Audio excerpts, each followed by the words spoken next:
Good morning, hockey fans. This is Stephen Heisler with HeisHockey.com, the Victoria's Hockey Company, and the Junior Hockey Discussion Group on Facebook. You are watching the Junior Hockey Morning Show. We are live on the World Sports Broadcasting Network, WSBN.TV, Facebook, Twitter, YouTube, your car, your living room, your office, wherever you are this morning. We hope that you are enjoying this fine post-Easter Tuesday. Pretty fun day yesterday. Finally got Mom moved into her apartment. Only took us 8 days. Not bad. Tommy's happy to get his bed back. He's been camping out on the couch for the last week. How was that, Tommy?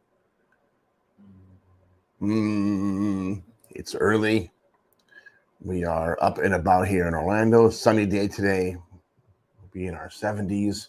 Rained all day yesterday. That was pretty nice. My grass appreciates that.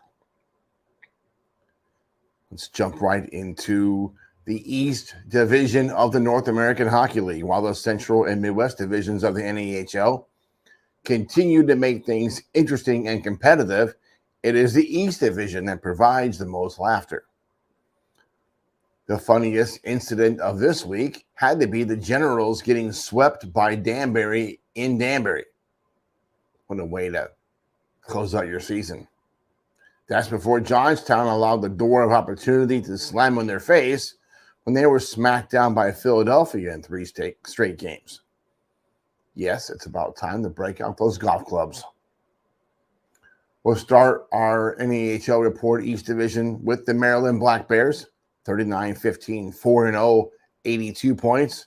In reality, the only reason Clint Mylock's Bears does not have the best record in the league is that they allow the level of competition in the division to retard their own intensity very early in the season, way before probably Halloween, when Maryland started separating themselves from the pack. And we said there's probably no reason in the world why Maryland should lose a game the rest of the year. But they did. They had a lot of mediocrity in the middle of this championship run. And you have to wonder if that doesn't have a long-term effect on their overall competitiveness. We're about to find out. That's a poison pill that has doomed a lot of hockey teams over the years. You look back on the NAHL and teams that had run away with the division not always make it to the Final Four, not always carrying or lifting the cup at the end of the year. Yeah, they get that fancy banner for winning the division, but what happens next? There's absolutely nothing on the line but pride when Danbury visits Piney Orchid Ice Arena this weekend. Maryland will not be losing to Danbury. Well, they shouldn't. They could, but I doubt it. Number 2, New Jersey Titans, 37-17, 2-2, 78 points. Only 4 points behind Maryland at this point. Craig Dormus and the Titans picked up a trio of points from the road trip to Maine. Well, maybe that and a few lobster rolls. New Jersey will help the Tomahawks close out their season when they visit the War Memorial this weekend. That will be a very boring trip. Usually going to Johnstown, a lot of intensity, a lot of action, a lot of heat inside the arena. I don't think that's going to happen now. Like, everybody in Johnstown knows that the Rebels blew it. The Rebels, Tomahawks. Boy, it's here. We got a cure for all this misaligned voiceness. Tommy, I have to have Bustelo every morning. That stuff is just off the top. Maine Nordiques, 32-23, 2-1, 67 points. Pinch and the Nordiques managed a weekend home split with Titans and will close the regular season this week when they host Philadelphia. Not a big Pinch fan, not a big Maine fan.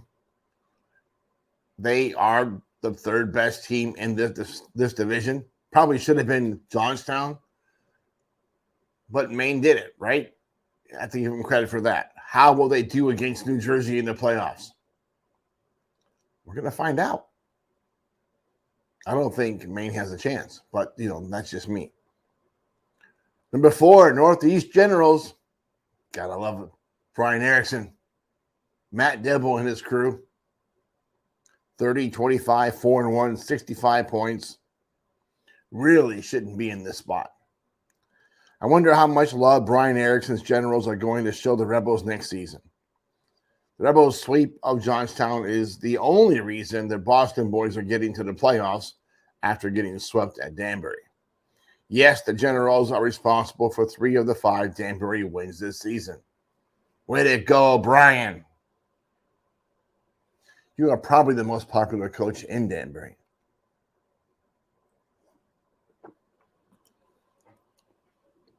Proud of you guys. Stuck to your guns. Kept Matt Dibble around. Still kissing, playing with Ryan Carruthers. What a fantastic operation you got there. Johnstown Tomahawks, number 5, 28, 25, 4-1, 61 points. Mike Letizza's Tomahawks simply blew it. There's not more I can possibly say about that. Pulling a single point from the 3-game series in Philadelphia means this week is the end of the season for the underperforming group from Johnstown.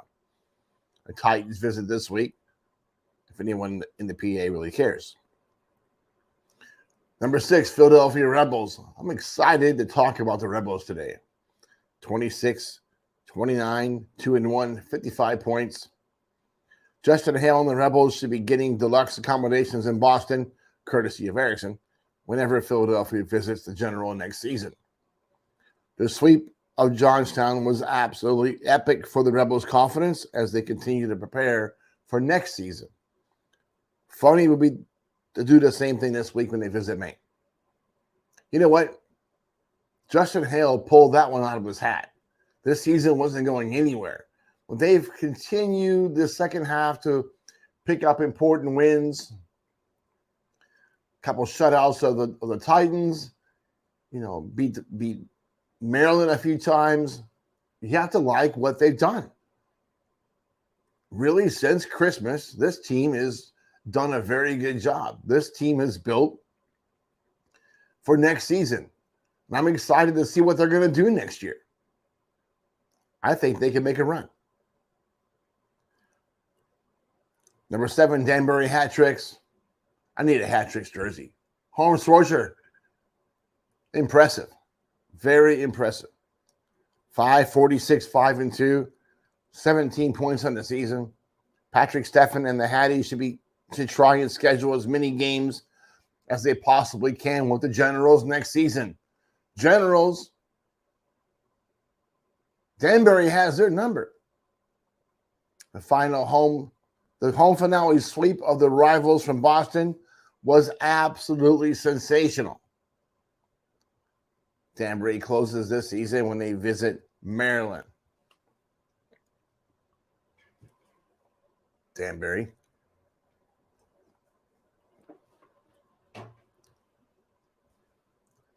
Impressed with them. They really have made an effort to turn that organization around. I believe I want to give them another season before really sending a pile of players there. But you have to be impressed with Patrick Steffen and what he's able to do. He took a train wreck and put it back on the tracks. There's no other way around it. Maybe in past years, we kind of joked around saying that the NAHL team could probably beat their Federal Prospects Hockey League team. And earlier in the season, I couldn't say that. But I would love for that to happen. Get a scrimmage against those guys maybe after next weekend. Just to see. Just to put it on the line. Make them play by USA hockey rules. Not going to beat the kids up.